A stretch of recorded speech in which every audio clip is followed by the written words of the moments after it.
අයිබෝන් යාළුවනි මේ ක්වාන්ටම් ෆිසික්ස් එකෙන් තියෙනවා ඔබ්සර්වර් ඉෆෙක්ට් යනු තියරි එකක්. ඒ ගැන තමයි අපි බලන්න යන්නේ. ඉස්සෙල්ලාම පොඩි උදාහරණයකින් පටන් ගමු. දැන් ඔයාලා මේ ලෝකෙ දකින්න කොහමද? දැන් ඔයාලා දකිනවා මේ ඔයාලගේ සෙල්ෆෝන් දිහා බලද්දි මේක සෙල්ෆෝන් කියලා ඔයාලා දැනගන්නවා නේද? තාරකා දිහා බලද්දි මේක තාරකාවක් කියලා දැනගන්නවා. ඔයාගේ යාළුවා දිහා බලද්දි මේක යාළුවෙක් කියලා දැනගන්නවා. ගහක් දිහා බලද්දි ගහක් මේක ගසක් කියලා දැනගන්නවා. හරි. මේ ඔක්කොම පැහැදිලිනේ. ඉතින් ක්වාන්ටම් ලෙවල් එකකින් ඔයාලා බලනවා කියමුකෝ. ඔයාලා තමයි ඔබ්සර්වර්. ඔබ්සර්වර් කියන්නේ බලන එකන. ඉතින් ක්වාන්ටම් ලෙවල් එකකින් ඔයාලා මෙව බලනවා නම් මේකෙන් කිසිම වෙනස්කම් ඔයාලට පේන්නේ. ඉතින් මිනිසු දිහා බලද්දී මෙයා මිනිස්සු, මෙයා මිනිහෙක්, මෙයා මගේ යාළුවෙක් කියලා හඳුනා ගන්න බෑ. ඒ වගේ තමයි තාරකා දිහා බලද්දී මේක තාරකා කියලා හඳුනා ගන්න බෑ. ගසක් දිහා බලද්දී මේක ගහක් කියලා හඳුනා ගන්න බෑ. ඔයා දිහා බලද්දී මේක ඔයා කියලා හඳුනා ගන්න බෑ. මේක අධික පුදුමාකාරයටපත් වෙනවා මෙහෙම හිතනකොට. ඒක ඇත්ත කියලා කියනවා ක්වාන්ටම්. එයි දන්නවද? දැන් waves කියලා රැල්ලක් කියලා අපි කියනවා සිංහලෙන් කියන්න ඕන නම් waves විදියට තමයි හැම දෙයක්ම පවතිනවලු. දැන් හැම දෙයක්ම කොහොමද ගොඩනැගලා තියෙන්නේ කියලා අපි දන්නවා පරමාණු වලින් නේද? ඉතින් පරමාණුවකින් තව පුංචි කොටසක් තියෙනවා ඉලෙක්ට්‍රෝන කියලා. මේ ඉලෙක්ට්‍රෝන ඔක්කොම බිහේව් කරන්නේ කොහොමද දන්නවද? ක්වාන්ටම් ෆිසික්ස් කියන්නේ රැල්ලක් විදියට. ඉතින් රැල්ලක් කියලා ඔයාලා මුහුදේ දැකලා ඇති, ආය ගඟේ දැකලා ඇති. ඉතින් රැල්ලක් කියලා කියන්නේ එක තැනින් ඉන්න එකක් නෙමෙයිනේ. ඒක වෙනස් වෙනවනේ.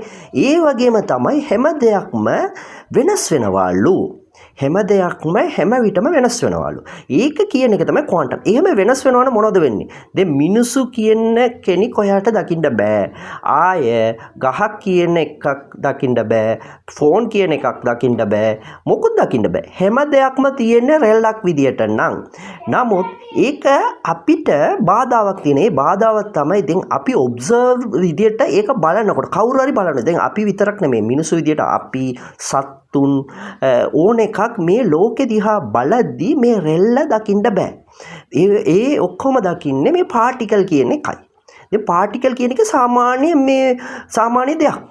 පදාර්ථයක් කියලා කියන්න පුළුවන්. එහෙම අපි දකින්න නිසා තමයි අපි පදාර්ථයක් දකින්නේ. එතකොට තමයි අපි නමක් තියලා තියෙන්නේ මේකට ෆෝන්, මේකට මිනිස්සු, මේක තාරකා, මේක හිරු, මේක ගහක්, මේක ගලක් කියලා අපි නමක් දීලා තියෙන්නේ. එම නිසා තමයි.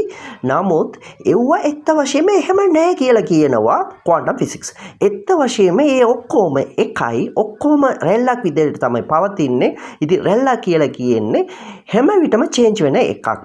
ඒ රැල්ලක් විදියට අපි බලද්දී දැන් මිනිස්සු කියන එකක් අපිට දකින්න බෑ. ඒ දන්නවද? මිනිස්සු දැන් බිල්ඩින් බ්ලොක්ස් එම් නැත්නම් ගොඩනැගලා තියෙන මිනිස්සුත් ගොඩනැගලා තියෙන පරමාණු වලින්. පරමාණු ඇතුලේ තියෙන ඉලෙක්ට්‍රෝන. ඒ වගේ තමයි ලොකු තාරකාවක් ගොඩනැගලා තියෙන්නේ මේ පරමාණු වලින්. ඒ පරමාණුවේ ඇතුලේ තියෙන ඉලෙක්ට්‍රෝන.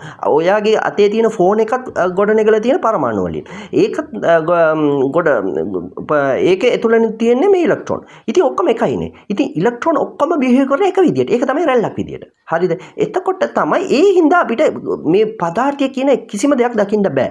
නමුත් අපි දකිනවා නම්, අපි ඔබ්සර්ව් කරනවා නම්, ඔබ්සර්වර් කියන්නේ දකින්න එක නාරි. අපි හරි දැන් අපි දකිනවා මේ අපි දකින්න නිසා තමයි මේ ලෝකේ තියනවා කියලානේ අපි හඳුනාගන්නේ. දැන් අපි සියලු දෙනාම මේ ලෝකෙ දිහා බලන්නේ නැත්තම් මේ ලෝකේ කියන එක තියනවද නැද්ද කියලා දන්නේ. ඉතින් සයින්ටිෆිකලි අපි දැන් බලද්දි තමයි මේ ලෝකයේ තියෙන්නේ නේද?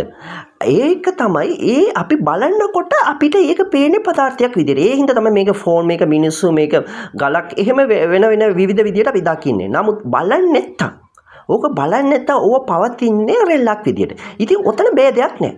ඉතින් ගලකුත් එකයි, මිනිසුත් එකයි, ෆෝන් එකකුත් එකයි, හැම දෙයක්ම ඉතින් රැල්ලක්නේ. රැල්ලකින් තමයි මේ වේව්ස් වලින් තමයි පවතින්නේ. මේක තමයි ඔබ්සර්වර් ඉෆෙක්ට් කියලා කියන්නේ. ඒ කියන්නේ මේ ඔබ්සර්වර් දකින්න එක්කනා තමයි මේ ලෝකේ නිර්මාණය කරන්නේ. දකින්න එක්කනා නැත්තම් මේ ලෝකය අපි දකින්න විදියට නෙමෙයි. ලෝකේ කියලා කියන්නේ මේ පෘථිවිය විතරක් නෙමෙයි. පෘථිවියට එහා මේ විශ්වයේ තියෙන දේවලුත් ඒකට අදාළයි. හරිද? දැන් මේක ඊටාම යුනික් කන්සෙප්ට් එකක්. මේ සයන්ස් එකේ මේක සයන්ටිෆික් එකක්. දැන් මේක සයන්ස් එකට විතරක් නෙමෙයි, සයිකොලොජි එකනොත් ආය මේ විවිධ ශාස්ත්‍රවලිනුත් මේක රිසර්ච් එකට ලක්වන එකක්. හරිද? ඉතින් ඔයාලට දැන් අපි කිසිම ෆෝමියුලා ඕන නැති මේ පික්චර්ස් කිසිම දෙයක් යූස් කරන්නේ නැතුව ඊටම සරලව පැහැදිලි කරා මොනවද මේ ඔබ්සර්වර් ඉෆෙක්ට් කියලා කියන්නේ කියලා. ඉතින් මේ ඔබ්සර්වර් ඉෆෙක්ට් අනුව හැම දෙයක්ම එක විදියට පවතිනවා, එක විදියටම තමයි පවතින්නේ. ඒක වස්තුවක් පදාර්ථයක් කියලා අපිට දකින්න බෑ.